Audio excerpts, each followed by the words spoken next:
Hallo, herzlich willkommen zu meinem Let's Play Der erste Kaiser. Ich bin euer Dominus und wir starten die Kampagnen dieses Spiels.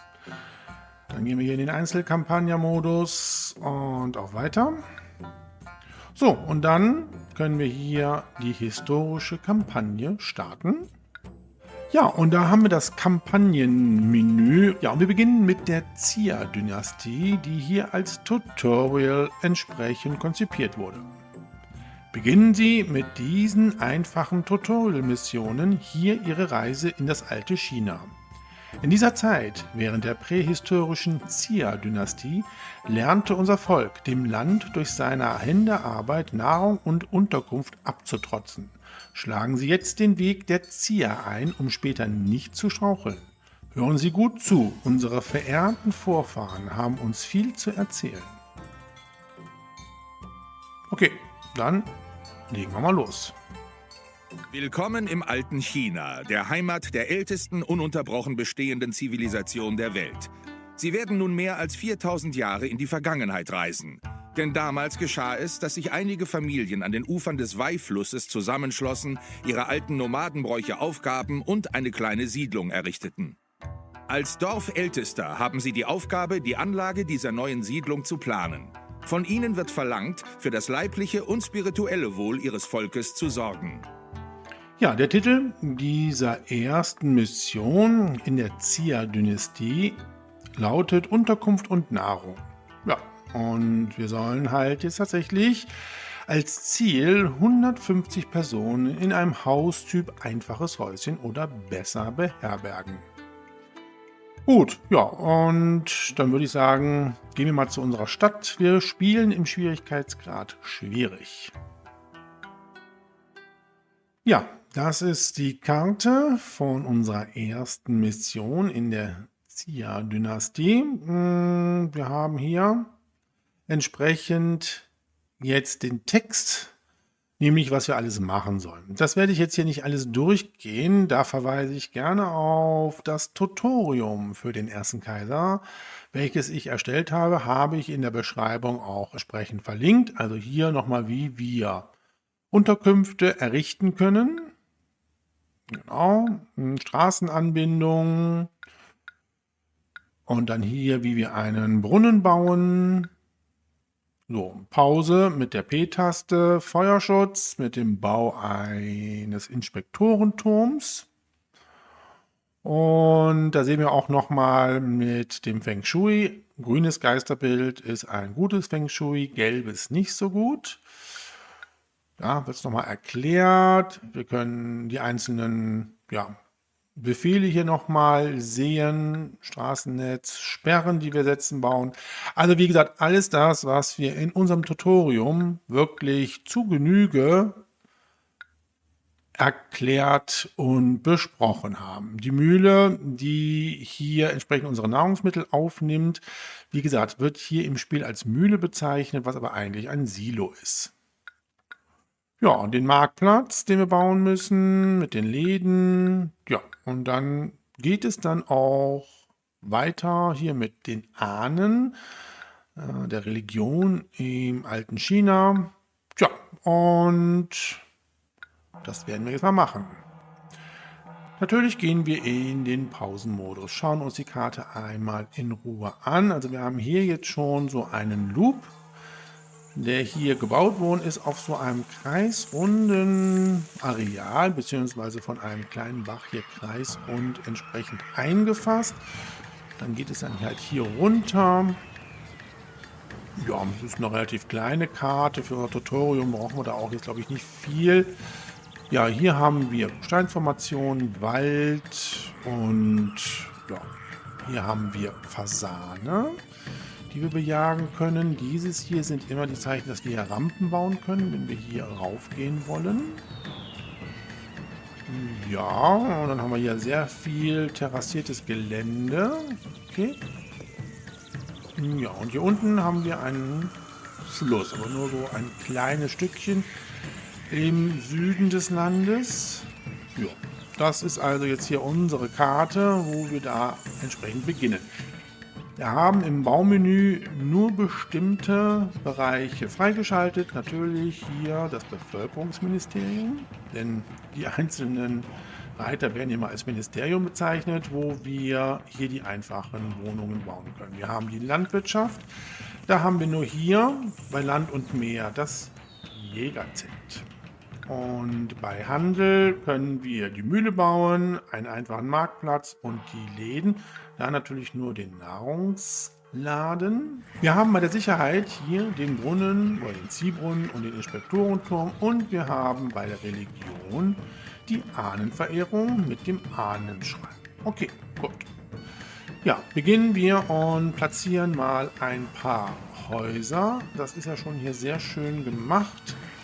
Hier dieser Loop, würde ich mal sagen, da passen ja wunderbar hier die Häuser rein. Und ich glaube, das reicht auch erstmal.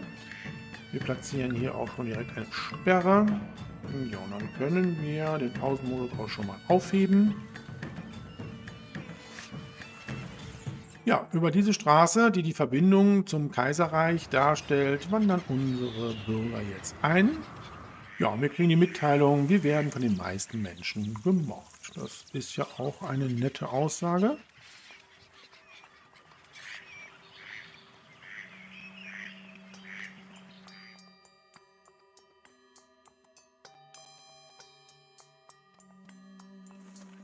So, unsere Bürger sind endlich mal angekommen hier.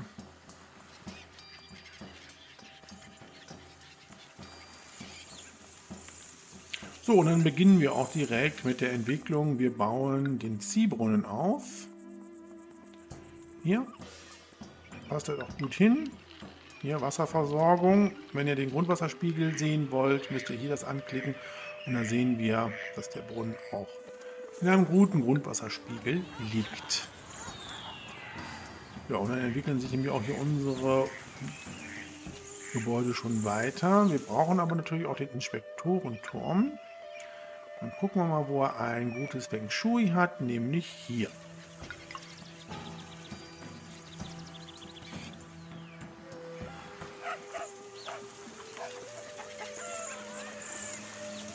Wenn ihr die Missionsziele nochmal lesen wollt, hier auf diesem Button können wir das uns nochmal anschauen. 150 Personen in dem Haustyp einfaches Häuschen oder besser. So, wir haben jetzt hier die Hütte und da muss es etwas attraktiver werden. Ja, ist ein bisschen schwierig, hier Attraktivität reinzubringen. Da müssen wir gleich mal gucken, wie wir das machen können. So, hier sehen wir schon, die brauchen jetzt Nahrungsmittel. Ja, hier haben wir die Fasane. Das ist ja das Einzige, was wir hier bei der Landwirtschaft machen können, nämlich das Jägerzelt entsprechend bauen. Das würde ich aber auch schon gerne in einem guten Feng Shui haben, nämlich hier. Und wie gesagt, das Jagdzelt braucht keinen entsprechenden Inspektor, der es warten muss. So, dann kommen noch weitere Bürger hier bei dem Handel. Nein. Wenn wir sehen wollen, wie viel Arbeitslose wir haben, brauchen wir Gewerbe. Das ist aber noch nicht freigeschaltet. Aber unsere Jäger sind schon unterwegs. Ja, die können sich nicht weiterentwickeln, weil die Gegend nicht attraktiv genug ist. Wir können mit dem Ahnenschrein tatsächlich die Attraktivität erhöhen. Die haben also einen wirklich guten Einfluss auf die Attraktivität. Dann bauen wir den mal hier schon mal hin.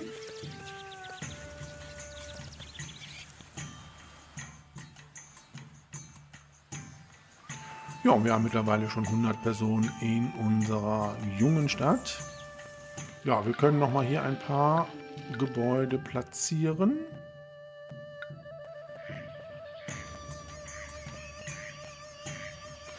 So, und jetzt können wir nämlich sehen, dass hier diese Gebäude nämlich sich weiterentwickeln können, wenn sie Nahrungsmittel bekommen. Also hier dieser Ahnenschrein hat schon eine positive Auswirkung auf die Attraktivität. Im Gegenteil, der Inspektorenturm, deswegen habe ich jetzt hier noch keine Häuser hingesetzt, der halt schlecht auf die Attraktivität wirkt. So, wir haben Fleisch in unserem Jagdzelt. Wir brauchen natürlich jetzt die Mühle. Ja, die können wir hier sehr gut hinbauen. Die braucht allerdings jetzt auch wieder einen Inspektor. Haben wir hier irgendwo ein gutes Feng Shui? Ja, hier, ne? Dann bauen wir jetzt die Sperre hier hin. So. Ja, wir brauchen jetzt den Marktplatz, den ich ja immer gerne hier hinbaue. Wir drehen die Bauwerke alle mit der R-Taste. So, hier können wir ihn sehr gut hinbauen. So, und dann natürlich den Laden für Nahrungsmittel. Ja, unsere Marktfrau ist schon auf dem Weg.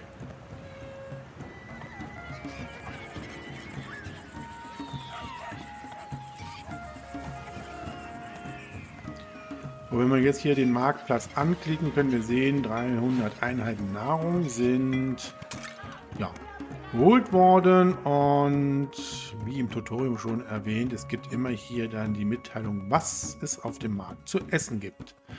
Und ja, wir haben nur eine Nahrungsmittelart, das heißt, die Qualität der Nahrung ist fad. Fleischbüchlein gibt es.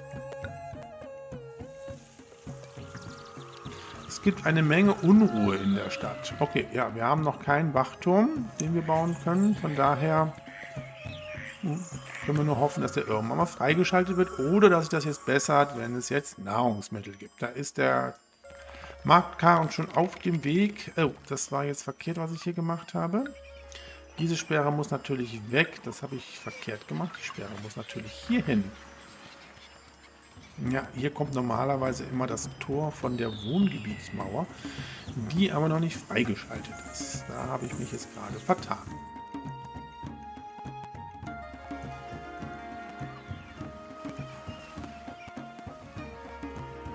So, mittlerweile geht der Marktkarren die richtige Richtung.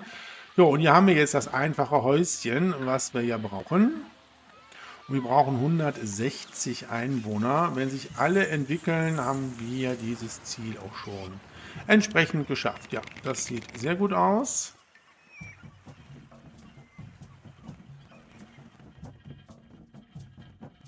Ja, alle haben sich entwickelt, außer dieses hier. Da ist es nicht attraktiv genug. Ja, wir haben Platz für 22 Personen. Wir haben 1, 2, 3, 4, 5, 6, 7, 8, 9, 10. Oh, dann fehlt uns aber noch ein bisschen was an Bürger, wenn wir 150 brauchen. Obwohl, es haben sich schon 135 qualifiziert. Okay. Ja, ich habe mich gerade total verrechnet. Natürlich reicht das voll und ganz.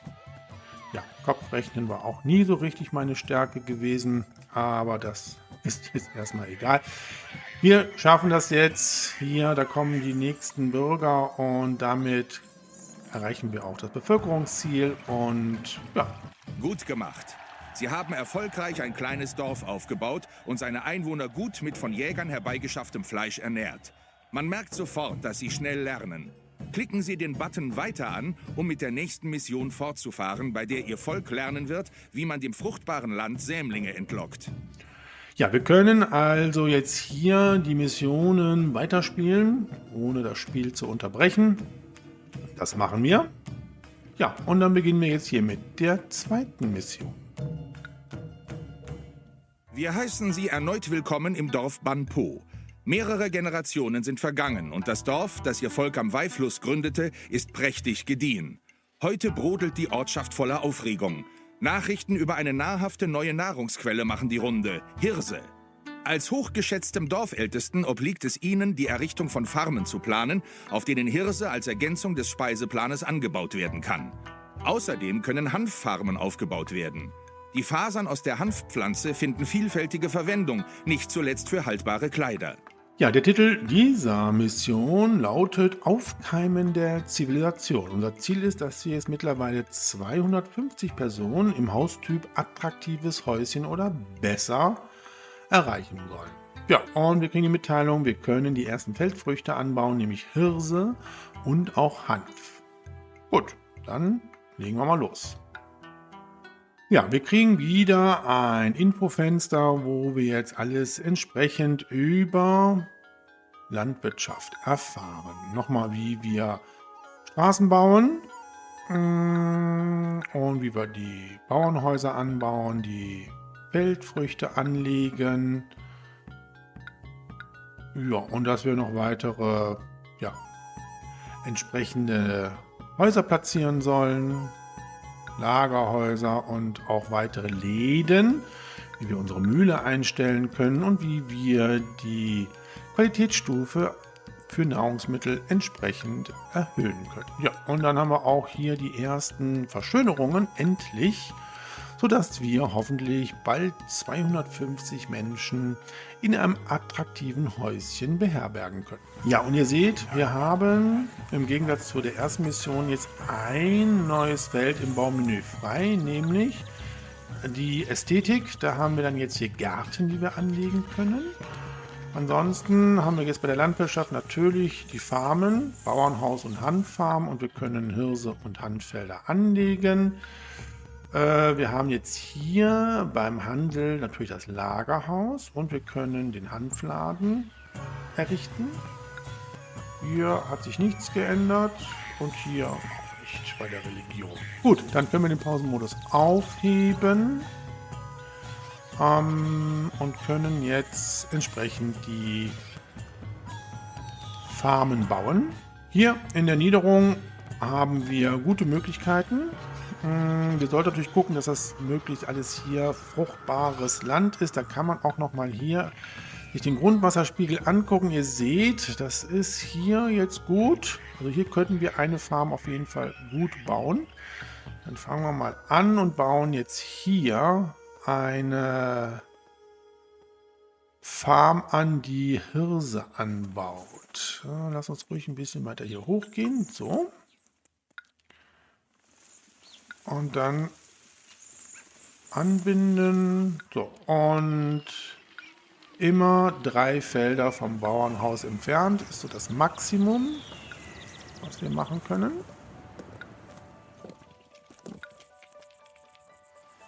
So. Sehr gut. Wir gucken nochmal Grundwasserspiegel. So, da haben wir eigentlich ganz gut das hier platziert.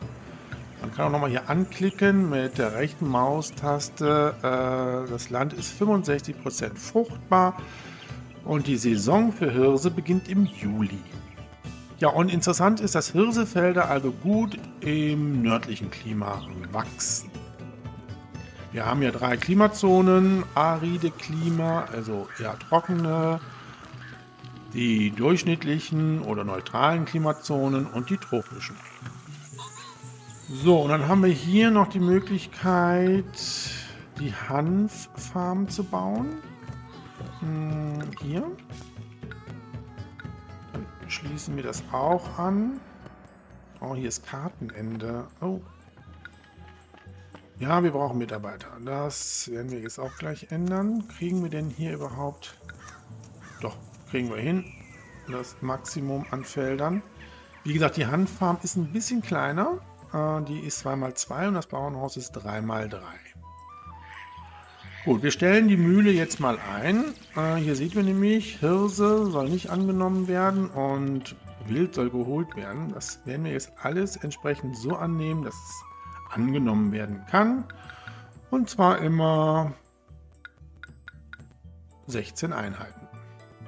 So, wir setzen die letzten 2 Häuser hier, oder die Parzellen dafür, um hier den inneren Bereich entsprechend zu füllen. Wir nehmen den Wald hier weg und wir können ja jetzt hier entsprechend die Gärten setzen. Auch da, ihr könnt sie einzeln setzen oder rechte Maus gedrückt halten, ziehend entsprechend die hier aufbauen. Und die Leute denken, ich bin erleuchtet. Das ist doch nett, oder? Wieder gibt es jede Menge Unruhen in der Stadt. Ich hoffe, das wird sich jetzt hier nicht ausbreiten. So, wir brauchen eine bessere Qualitätsstufe und zwar einfach. Dann hier entsprechend die gewünschte Qualität ist eigentlich appetitanregend, machen wir jetzt einfach und die minimale ist Fahrt. Das können wir nachher umstellen, wenn wir genug Nahrungsmittel haben. Bitte jetzt hier nicht auf einfach, weil die Marktfrau dann auf der Suche nach einer zweiten Nahrungsmittelart ist und wir haben im Moment überhaupt nichts in unserer Mühle. Farm wird schon kräftig gearbeitet. Die Saison ist immer im April. Nee, ich glaube im März, oder? Nee, April. Und die Ernte erfolgt im September. Da könnten wir jetzt schon mal noch ein Warenlager bauen. Gibt es das auch in einem guten Feng Shui? Nein, gibt es nicht. Na gut, dann machen wir das so. Auch hier stellen wir es ein. Wir wollen hier keine Nahrungsmittel eingelagert haben, sondern nur Hanf. Ja, und jetzt müssen wir tatsächlich erstmal warten, bis die Hirse reif ist. Die Saison beginnt erst nächsten Monat. Ja, dieses Tutorium ist sehr schön gemacht. Ganz viel Text und gut erklärt. Und wie gesagt, man kommt auch so recht gut in das Spiel rein. Ja, und mittlerweile wird auch hier unsere Hirse jetzt kultiviert.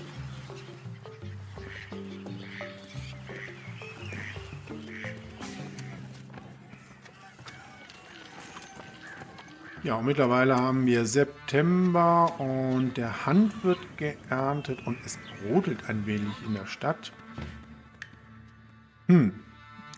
Aber ich konnte doch jetzt keinen Wachturm bauen. Nein, einen Wachturm konnte ich nicht bauen. So, dann wird der Hanf gerade zu unserem Lagerhaus gebracht. Sehr schön. Wir brauchen aber noch hier unsere Hirse.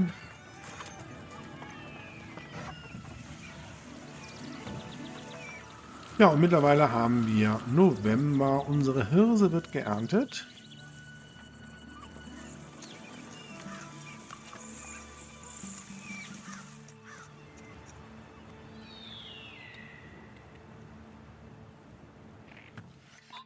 Und wird zur Mühle gebracht.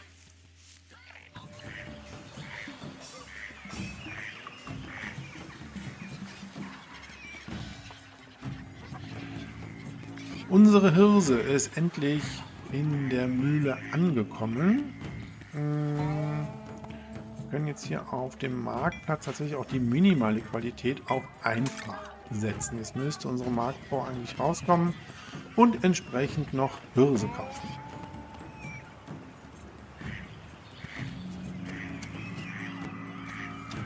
So, und wir haben jetzt die Qualitätsstufe einfach. Es gibt gedämpfte Fleischschnitten. So, dann guten Appetit, sage ich dazu. Und unsere Wohnungen kriegen jetzt endlich ihre entsprechende Qualitätsstufe. Und jetzt brauchen sie natürlich Hanf. Dann bauen wir den Hanfladen hier auf. Hanf haben wir genug.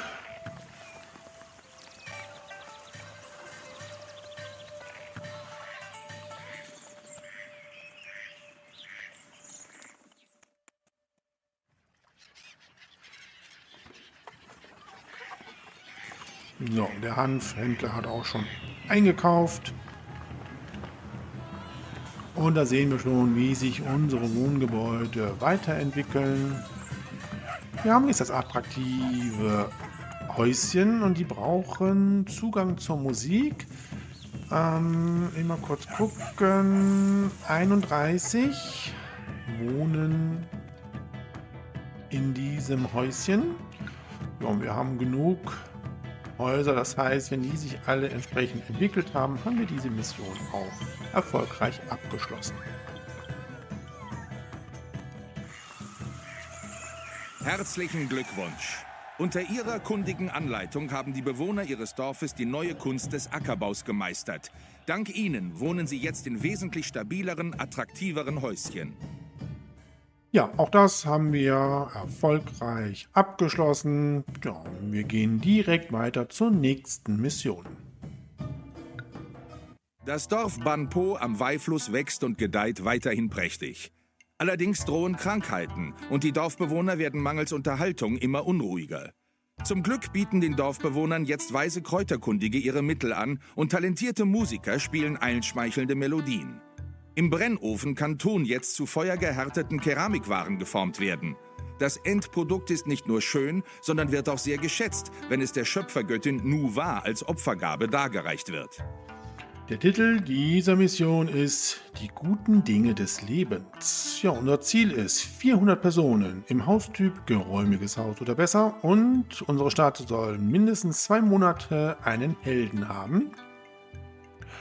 Ja, und wir hören im Intro, wir können den Kräuterkundigen jetzt entsprechend errichten und Musiker können jetzt unsere Bevölkerung unterhalten.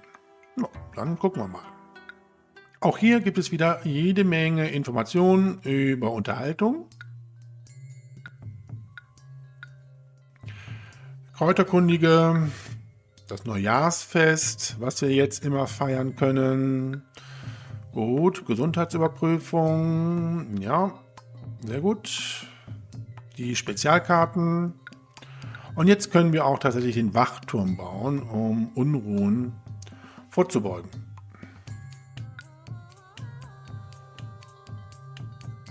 Ja, hier nochmal, dass halt einige Gebäude eine schlechte Attraktivität haben, wie zum Beispiel die Mühle, weil dort zum Beispiel Mäuse sein können und andere haben halt eine positive Attraktivität. Und wir können jetzt auch diese Wohngebietsmauer endlich errichten. Das finde ich sehr gut. Ja, hier kann man das so sehen. Und wie wir unsere Ahnen verehren können. Da sehen wir das mit Opfergaben. Ja, das brauchen wir jetzt alles nicht zu lesen. Das kann man sich in Ruhe mal anschauen. Ja, und wir haben ja gehört, wir können jetzt Keramik herstellen. Das Handelsministerium ist jetzt auch freigeschaltet. Wir können die Löhne anpassen. Ja, und dann können wir hier auch entsprechend die ersten Gewerbestätten bauen und Keramik herstellen. Ja, und dann auch entsprechend Einstellung des Lagerhauses. Also alles das, was wir in unserem Tutorium zu Genüge schon durchgesprochen haben. Was ich als erstes machen möchte, hier sehen wir bei der Ästhetik die Wohngebietsmauer. Wir können jetzt hier endlich das Tor bauen und können das entsprechend einstellen, dass es nur für Marktangestellte entsprechend geöffnet wird. Und jetzt habe ich auch wieder hier mein System, wie ich es auch im Tutorium hatte. Ja, wir haben jetzt das Gewerbe hier entsprechend freigeschaltet und wir haben die Tongrube und natürlich bei den Werkstätten den Brennofen. Und wir haben genug Arbeitslose, dass wir damit jetzt loslegen können. Ja, die Tongruben müssen natürlich in der Nähe von Gewässer gebaut werden. Deswegen denke ich mir mal, oh, hier haben wir kein schönes Feng Shui, sehe ich gerade, aber hier. Okay, ja gut, dann machen wir Folgendes, dann bauen wir die Tongruben hier oder hier. Ne, hier ist kein gutes Feng Shui. Tatsächlich ist hier ein gutes Feng Shui. Okay, komm, dann bauen wir das so. Dann bauen wir hier jetzt 2 Tongruben. So, setzen das jetzt so. Ja, sehr schön. Ja, dann werde ich jetzt hier mal einen Weg noch entlang bauen. Und dann könnten wir... Das bauen wir mal so. Bauen wir hier die Brennöfen auf. Da war jetzt ein gutes Feng Shui, ne? Jawohl. Wir haben zwar jetzt hier doofe Sackgassen, die ich eigentlich nicht mag. Moment. Ja, wir brauchen Mitarbeiter, ich weiß. Bauen wir das mal so. Und wir brauchen ja jetzt auch Musik. Hier ist nämlich jetzt das Unterhaltungsministerium freigeschaltet. Da haben wir jetzt die Musikschule, die wir bauen müssen. Die können wir tatsächlich hierhin bauen. Und von mir aus auch hierhin. Bauen wir sie hier hin. Wir haben ja hier den Inspektor, der jetzt hier das alles kontrolliert. Aber das wird ein bisschen wenig sein, glaube ich. Mit diesen ganzen entsprechenden Kreuzungen. So, wie sieht es jetzt aus? 6 Arbeiter werden benötigt. Kann sein, dass wir noch ein paar Gebäude oder Wohngebäude bauen müssen. So, wir müssen hier das Warenlager dann noch für Keramik freischalten.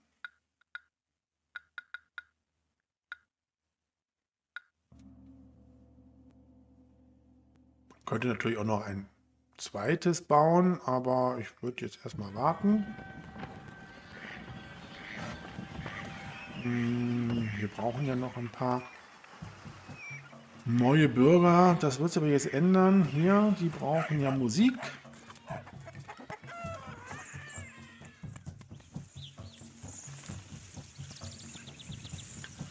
So, und da geht auch schon jetzt hier der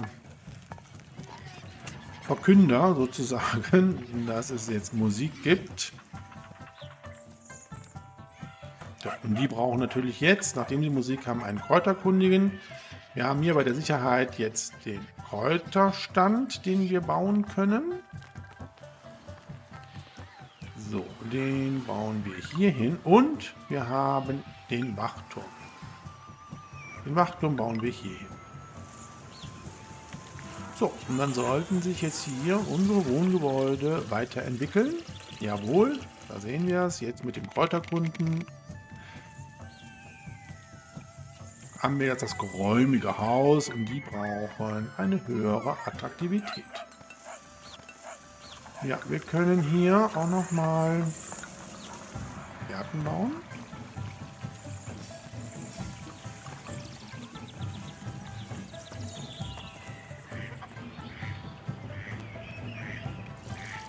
Ja, mit den Verschönerungen haben wir jetzt hier entsprechend das geräumige Haus. Wir brauchen aber das geräumige Haus. Und ihr seht, wir haben schon 400 Personen. Wir brauchen eigentlich jetzt nur noch unseren Helden. So, mit den Bürgern, die jetzt hier einwandern, würde ich noch mehr Brennöfen bauen. Oh, die Gesundheit ist perfekt. Und zwar nochmal 2 hier. Und dann würde ich jetzt diesen Loop natürlich hier schließen. Ah, da ist noch was weg muss. Immer noch was, da muss ich mal drehen.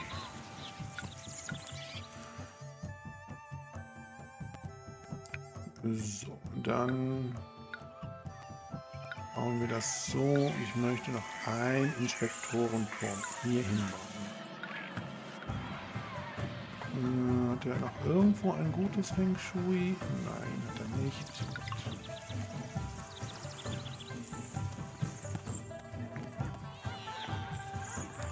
Ja, und 500 Personen wohnen schon in unserer Stadt. Wie heißt sie nochmal? Banpo. So, Arbeitsmarkt sieht super aus. Alle Stellen sind besetzt. Wir gehen nochmal jetzt hier zur Religion. Da haben wir Nuvar. Nuvar ist unglücklich. Ja, und ich würde ihr jetzt Keramik schenken, aber ein großes Keramikgeschenk. Da brauchen wir noch 4 Kisten. Da würde ich jetzt noch warten, bis wir die 8 Kisten insgesamt haben und ihr dann ein großes Geschenk.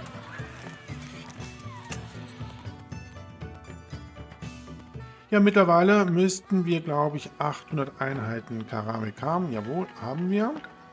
Und dann kriegt jetzt Nuvar ein großes Geschenk. Keramikkisten.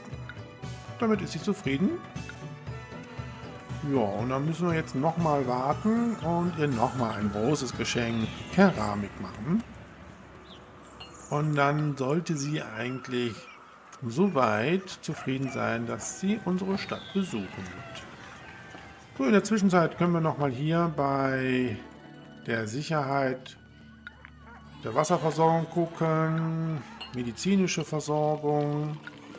Gefahren haben wir nicht und Unruhen haben wir auch nicht. Und die Stadtgesundheit ist perfekt. Wir können nochmal hier drauf gehen. Das sieht alles soweit gut aus.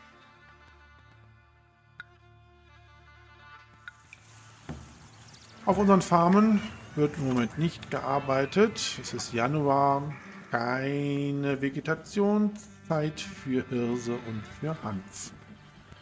Ja, und immer mal einen Blick auf unseren Marktplatz und wir schauen, was es Leckeres hier zu essen gibt. Heute gibt es Hirseküchlein. Okay.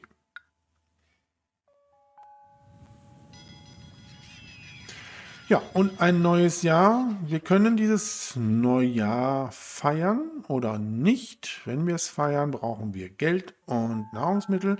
Wir feiern natürlich. Dann sehen wir hier den Drachen und im Gefolge die Musiker. Ja, und bei der Ästhetik können wir das Feng Shui uns anschauen. Da sehen wir, welche Gebäude in einem guten Feng Shui sind und welche nicht. Das sieht eigentlich soweit ganz gut aus. Und wir sind auch in einem harmonischen Gleichgewicht. Seht zu, dass ihr mindestens in durchschnittlichem Feng Shui seid. Harmonisches Gleichgewicht ist sogar noch besser.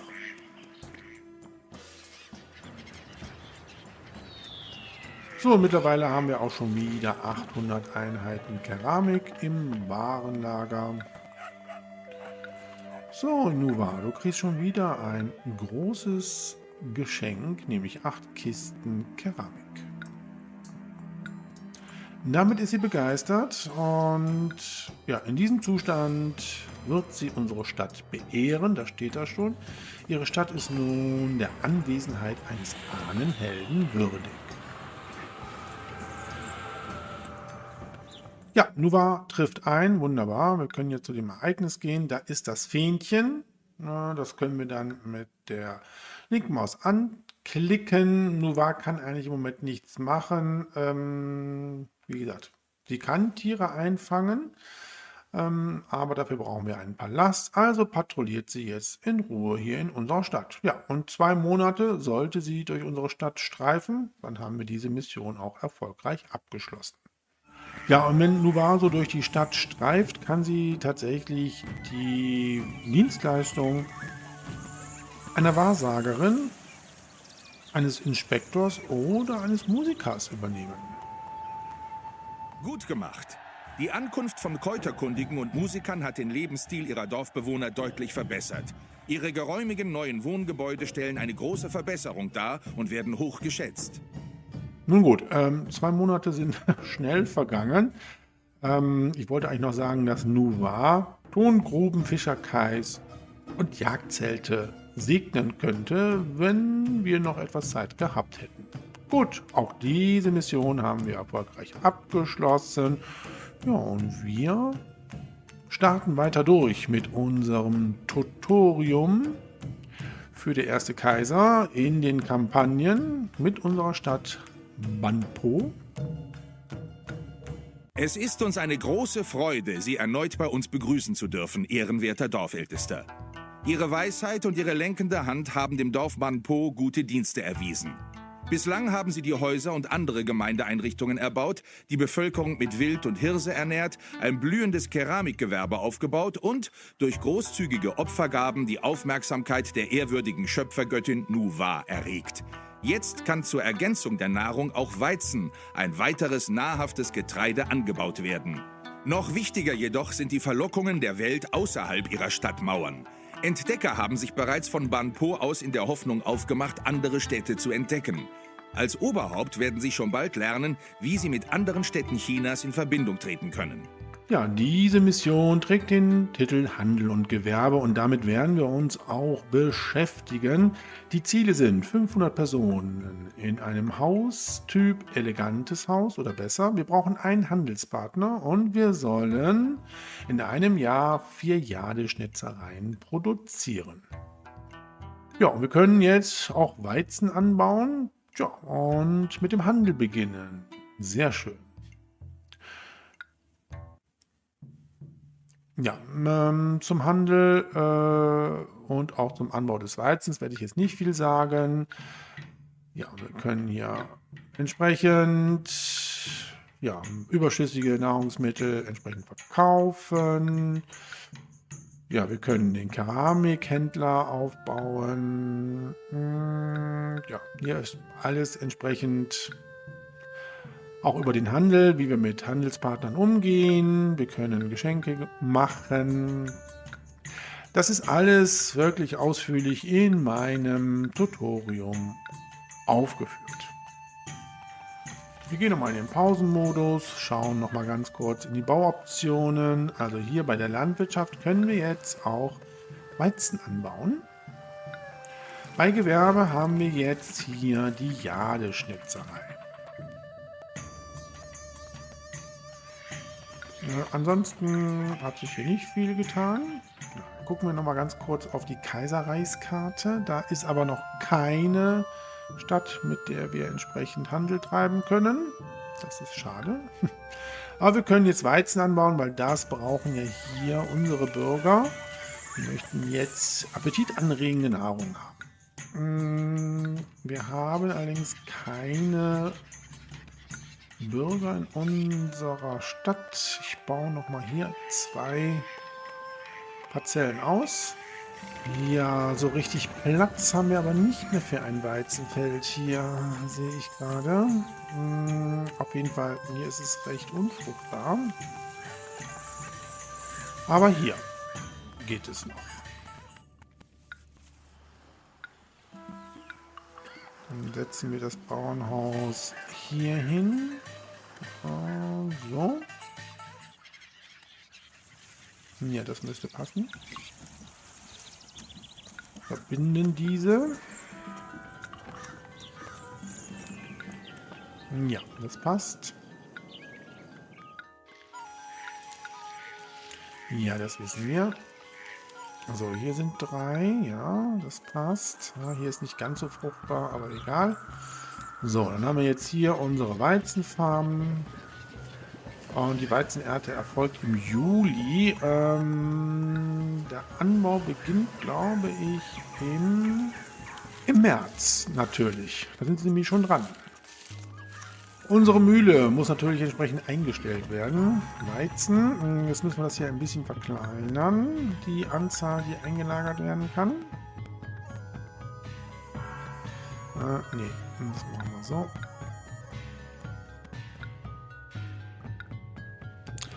Wobei, wir produzieren eigentlich weniger Fleisch, ne?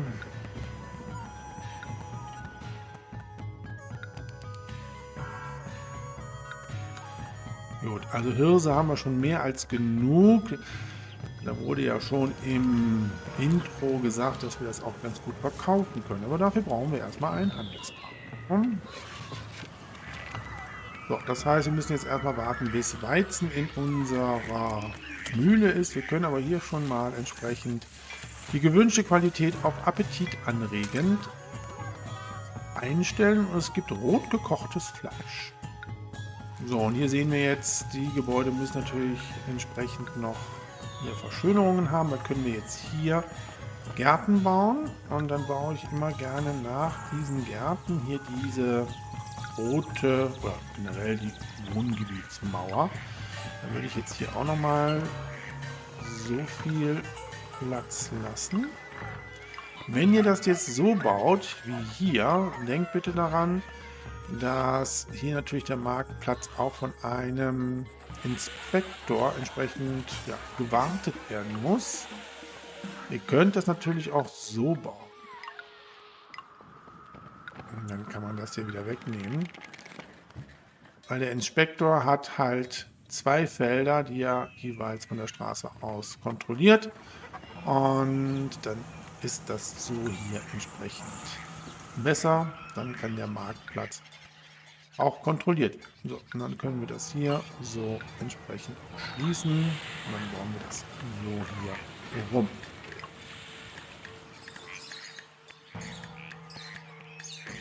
Ja, und hier haben wir ja auch jede Menge Platz für Bauwerke und Verschönerungen. Und wir kriegen die Mitteilung. Hemudu ist entdeckt worden. Ah, sehr schön. Dann schauen wir doch mal, wo Hemudu ist. Oh, ja, ziemlich weit weg hier. Ne? Klicken wir an und ja, man sollte eigentlich immer ein Geschenk erstmal verschicken, um zu sehen, mit was diese Stadt handeln möchte. Okay. Was können wir denen denn schenken? Keramik, Geld, Hanf. Wir können denen ein mittleres Geschenk Hanf machen. Oder Keramik. Keramik ist höherwertig. Schicken mal 8. Nee, das war ein mittleres Geschenk, ne? Ja, das waren 8 Kisten Keramik nach Hemudu.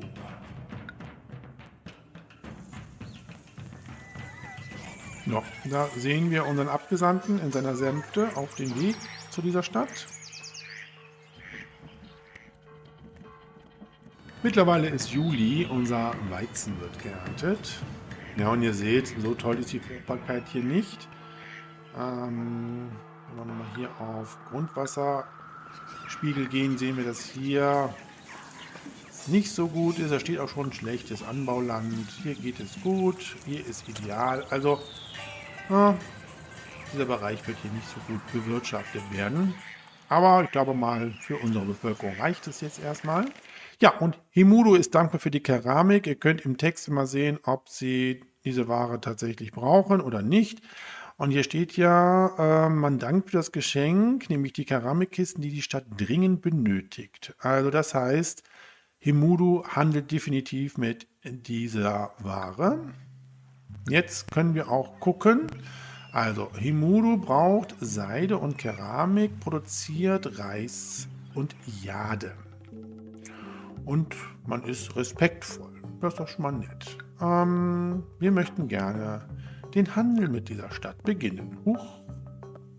So, Weizen ist jetzt in unserer Mühle. Wir können jetzt hier die minimale Qualität auch auf Appetit anregen geben oder einstellen, damit unsere Marktfrau sich jetzt hier schon auf den Weg macht.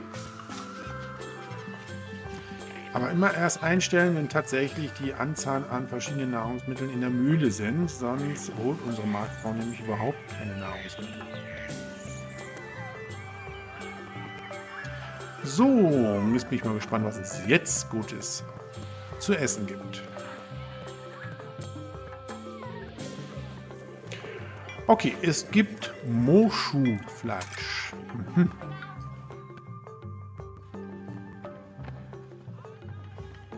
Ja, aber nicht nur appetitanregendes Essen brauchen unsere Bürger, sondern auch Keramik. Das können wir denen natürlich schon entsprechend zur Verfügung stellen. Ja, das wird sich aber jetzt auch gleich ändern.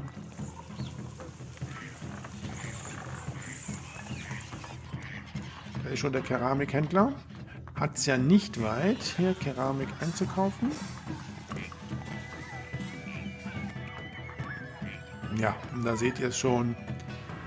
Unsere Wohngebäude entwickeln sich weiter und wir kriegen die Mitteilung, dass eine nächste Stadt entdeckt worden ist, nämlich Davenku. Okay.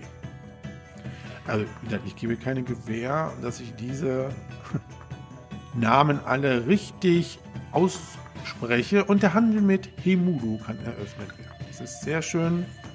Dann haben wir nämlich jetzt hier die Handelsstation und die könnte man jetzt hier hinbauen. Wunderbar. Ach, das gefällt mir. So, und dann können wir jetzt hier einstellen, was wir entsprechend verkaufen wollen, nämlich Keramik. Und ich stelle es immer auf 6 Einheiten ein. Die Landeinheiten können maximal 6, nein, 8 Fähigkeiten einkaufen und wir können hier den Preis entsprechend ja einstellen. Wir können maximal für Keramik 150 Yen verlangen. Wir gehen aber mal auf 130. Wir können jetzt hier die Jade einkaufen, aber damit warten wir jetzt noch ein bisschen, weil ich nämlich erstmal gucken möchte, wo Da Wengu ist, nämlich hier. So, und die kriegen jetzt natürlich auch wieder ein Geschenk von uns. Auch wieder Keramik, wohl das verkaufen wir jetzt, ne? Dann machen wir Folgendes. Dann kriegen sie Geld. Ein mittleres Geschenk Geld. Und dann gucken wir mal, was mit dieser Stadt so alles möglich ist. Wir haben auf jeden Fall jetzt hier das elegante Haus, was Akrobaten braucht. Haben wir jetzt nicht die Akrobaten. Brauchen wir auch nicht. Wir haben nämlich jetzt schon hier die 500 Personen in diesem Haus und wir haben auch schon einen Handelspartner. Wir brauchen jetzt nur noch die Jadeschnitzereien.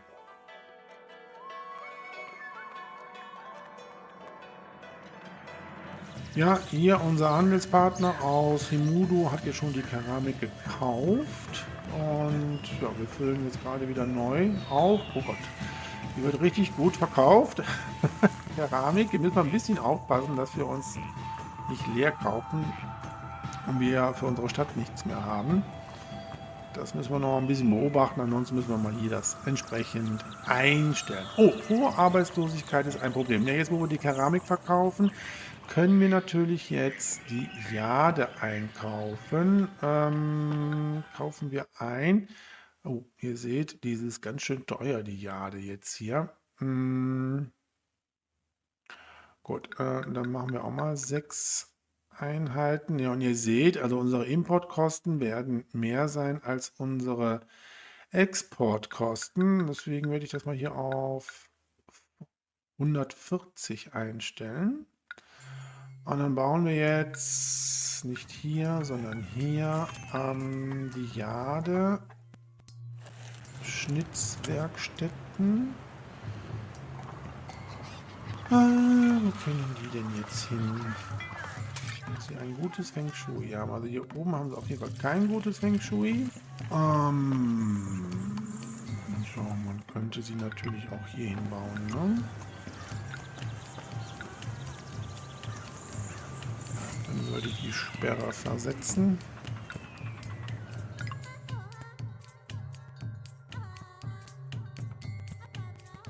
So, Da Wengu dankt für das Geld.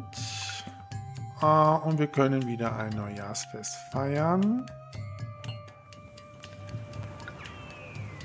So, was haben wir denn hier? Braucht Keramik, Hanf und geschnitzte Jade und produziert Weizen.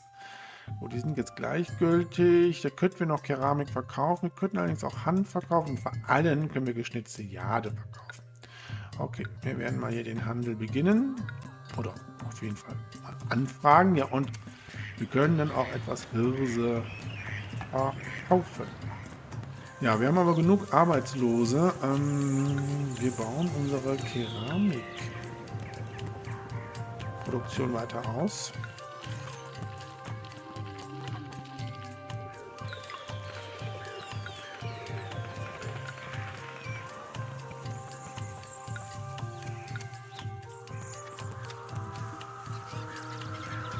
So, hier können weitere Brennöfen hin.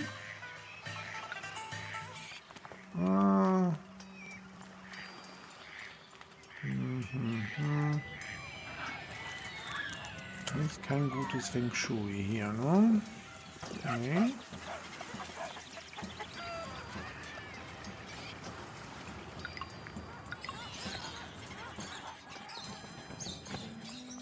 So, und ich sehe gerade, ich habe hier den Zugang zu den Fasanen von unserem Jägerzelt mit diesem Handelsposten verschlossen. Die kommen da nicht mehr hin. Hier gibt es auch keinen Aufgang. Nein. Das habe ich schlecht gebaut. Mal eben kurz das ändern. Mal eben hier die Keramik holen. Alles. Ja, die Jäger kommen da nicht hin. Und... Oh, der Handel mit Davenku kann eröffnet werden. Ja, das muss ich aber später machen. Die kommen auch nicht hier hin, weil ich noch keine Brücke bauen kann. Okay, so. Keramik ist weg. Dann schnell hier entsprechend das Jagdzelt. Da seht ihr, können die Jäger Gott sei Dank wieder Fleisch holen. Und ich baue noch ein zweites Jägerzelt hier auf. Gibt ja echt schlechtes Feng Shui. Dann bauen wir es so. Hier kann die Sperre hin. Wir brauchen weitere Wohngebäude.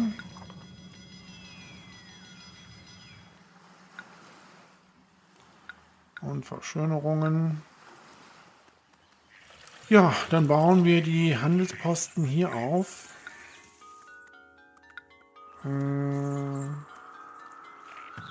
Nämlich so. Wir verkaufen wieder unsere Keramik und wir kaufen die Jade ein. So, und hier seht ihr jetzt, 140 ist zu viel für unsere Keramik. Der Preis ist rot gekennzeichnet. Wir müssen hier runtergehen, bis er wieder weiß ist. Wow. Also 100 können wir entsprechend verkaufen. Ansonsten wird nämlich unser Handelspartner sauer. So, und dann bauen wir hier den anderen. So, und hier können wir jetzt Hanf verkaufen. Was können wir hier? Gucken wir mal. 40. Was können wir maximal? 72. Ja, gut, komm, dann machen wir mal 60. Könnten Weizen einkaufen. Keramik verkaufe ich jetzt hier nicht. Obwohl doch, das können wir. Wir haben genug Keramik hier. So, und ihr wisst ja die Besonderheit, dass ich an den verschiedenen Handelsposten auch unterschiedliche Preise eingeben kann. Das können wir aber auch zentral machen, nämlich hier Handel, und dann können wir für Keramik hier entsprechend das auf 100 jetzt einstellen. So, und dann machen wir das hier auch. So. Und jetzt verkaufen wir 100 für 100 Yen entsprechend Keramik.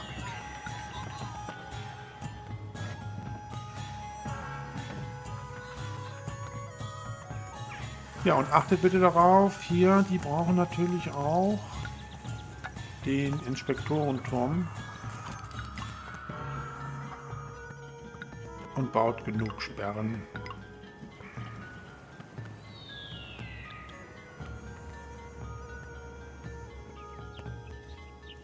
Ja, wir kriegen die Mitteilung, ein ausländischer Abgesandter trifft ein.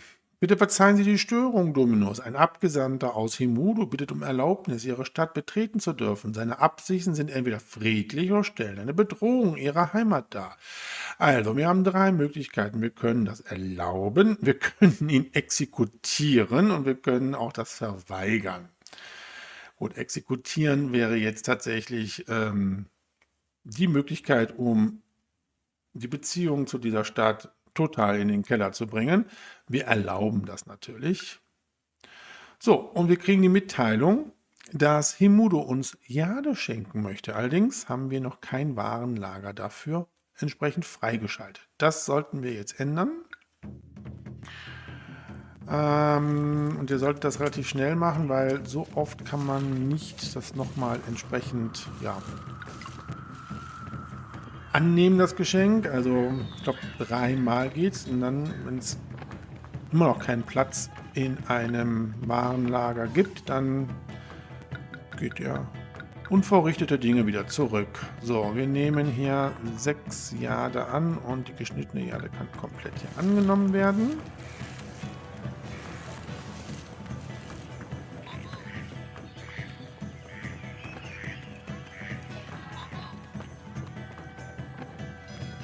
So, und natürlich muss man darauf achten, dass man das Warenlager wieder so einstellt, dass auch ein Handel durchgeführt werden kann. Ah, ich habe mich schon gewundert, warum hier nichts entsprechend im Warenlager ist.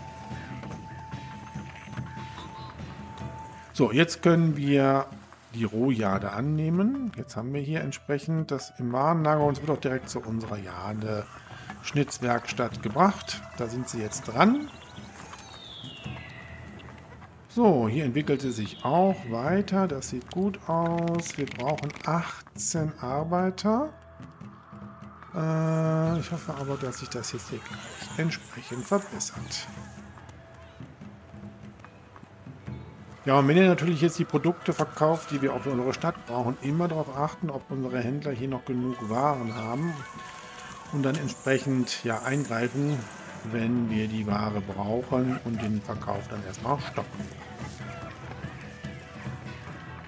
Ja, der Verkauf läuft hier bestens. Ihr seht, wir haben jede Menge jetzt hier schon an Keramik verkauft. Ja, nicht schlecht. Kaufen wir jetzt die Jade ein? Ja, die Jade kaufen wir ein, oder?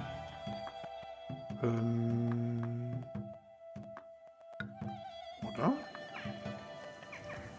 Warum ist der Preis so rot für Jade? Ich guck mal eben. Handeln.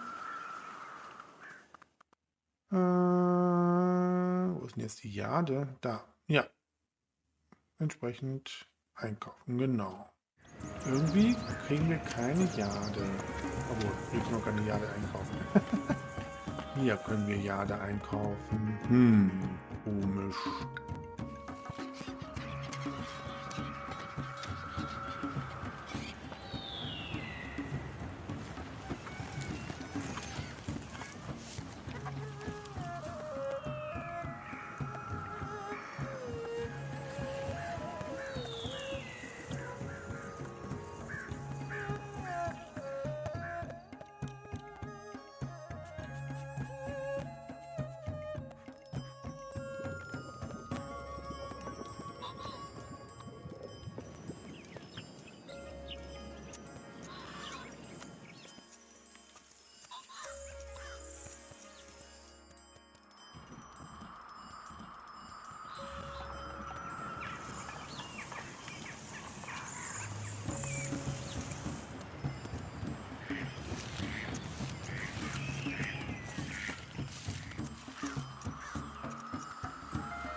Oh, Himudo ist unzufrieden mit uns. Okay. Geben wir den erstmal jetzt Keramik. Ne, Keramik würde ich jetzt den nicht geben. Sind den unzufrieden? Verstehe ich nicht. Großes Geschenk Geld. Und dann gehen wir mit dem mal hier nochmal ein bisschen runter. Ja, und ein neues Jahr feiern wir und wir sind im Jahr unseres Tierkreiszeichens, nämlich im Tierkreiszeichen Hahn und wir haben verschiedene Bonis, die wir haben und ich möchte ein besonderes Geschenk haben. Was kriege ich denn? Ach so. Leider haben die Götter nichts gefunden, dass sie ihn im Jahr ihres Tierkreiszeichens schenken können. Das ist aber schade, oder? Ja, also Keramik wird gekauft, aber es wird keine Jade importiert. Das muss doch was mit diesem Preis hier zu tun haben, oder?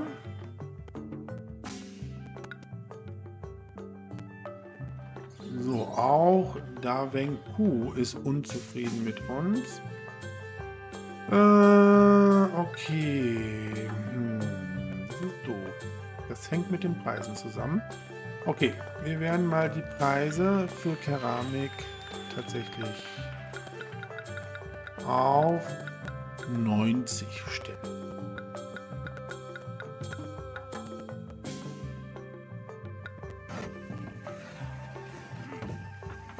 Weil wir haben bis jetzt nur 2 Jadeschnitzereien in einem Jahr. Uns fehlt tatsächlich der Import von Jade, um diese Mission erfolgreich abzuschließen. Wir haben jede Menge Arbeitslose, sehe ich gerade. Tja, wir könnten noch eine Hanffarm bauen, da wir ja Hanf ganz gut verkaufen.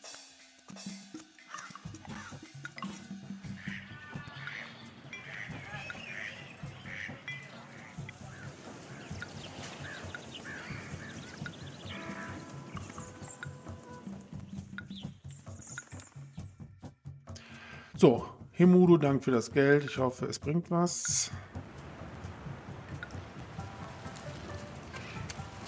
Oh, man ist bewundernd. Oh, das ist aber nicht schlecht, oder? Würden Sie uns denn Jade schenken?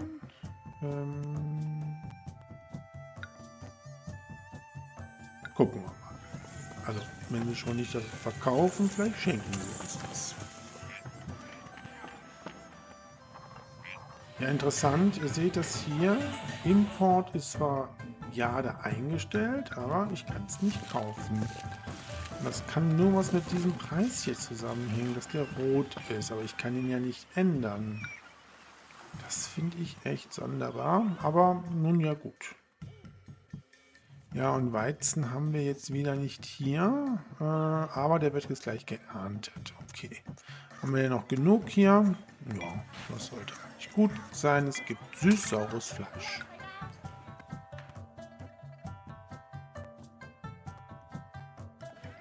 Es kann natürlich sein, dass wenn der Preis im Import rot ist, dass wir das dann nicht einkaufen.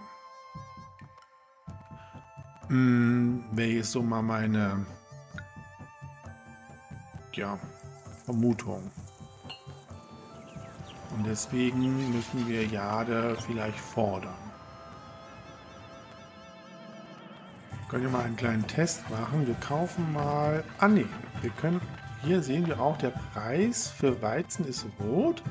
Wenn ich jetzt hier entsprechend das mal eingebe, dürfte eigentlich auch kein Weizen eingekauft werden.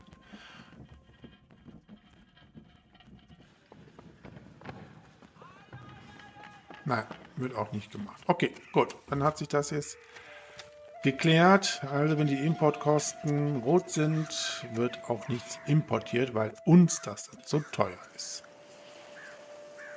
So, und ihr seht, dadurch, dass wir beim Marktplatz die Nahrungsqualität auf Appetit anregen als minimale Anforderung ist, kauft unsere Marktfrau nichts ein, weil die dritte Nahrungsmittelart fehlt. Da kommt aber jetzt der Weizen, das heißt,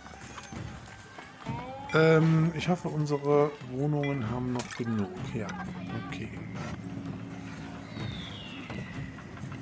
Und wir kriegen nochmal 6 Rohjade-Stapel von Hemudo. Das ist gut. Dafür ist aber auch jetzt Hemudo respektvoll. Also das Ansehen verliert natürlich mit jeder Forderung, die wir entsprechend stellen. Allerdings wächst sie auch, wenn wir Forderungen von Hemudo erfüllen. Gut. Haben die noch genug Nahrung? Ja, es wird knapp.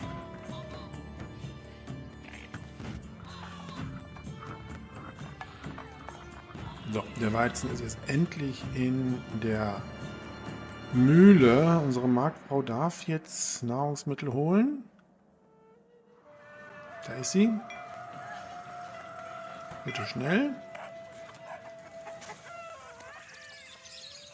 Ja, sehr gut.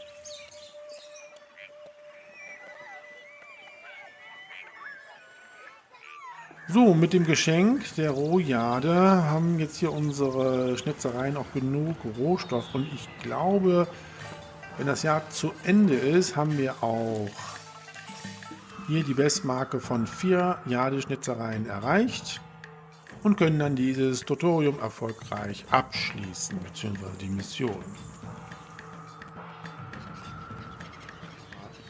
Ja, und die Jadeschnitzereien, die können wir natürlich verkaufen hier, ne? Wir lassen den Preis aber jetzt mal. Wir könnten maximal... Oh, wow. Wie viel verlangen? Oh, 460 Yen. Okay. Gehen wir mal auf 300. Ja, 350.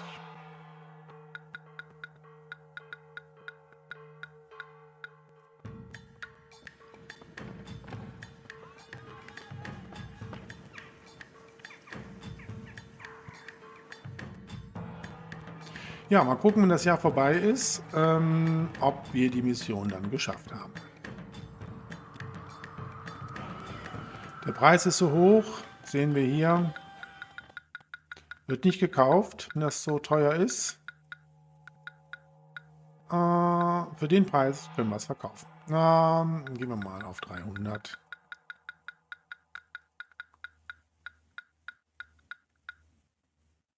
Okay.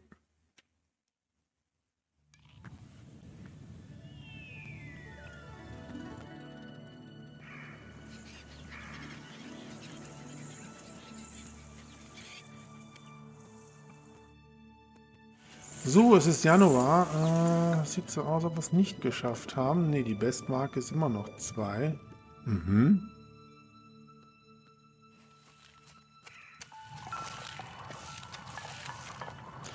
Okay, dann würde ich jetzt Folgendes machen. Himuro kriegt jetzt nochmal ein mittleres Geschenk Keramik.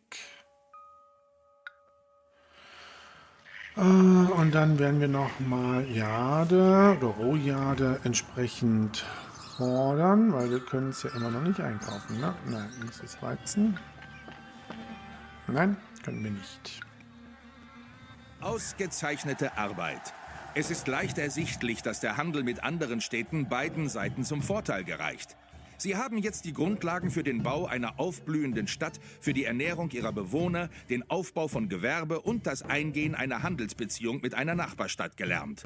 Doch jetzt ist es an der Zeit, das Dorf Banpo zu verlassen und bei Erlitou eine neue Stadt zu gründen. Ja, hat dann doch gereicht. Also man muss den Januar wahrscheinlich auch noch entsprechend abwarten. Und ja, wir verlassen Banpo und werden eine neue Stadt errichten, nämlich Erlitou. Das werden wir aber in einem neuen Let's Play dann machen. Ich hoffe, ihr seid mit dabei, wenn wir ja, diese neue Stadt aufbauen und freue mich auf ein Wiedersehen und auf ein Wiederhören. Bis dahin, alles Gute, euer Dominus.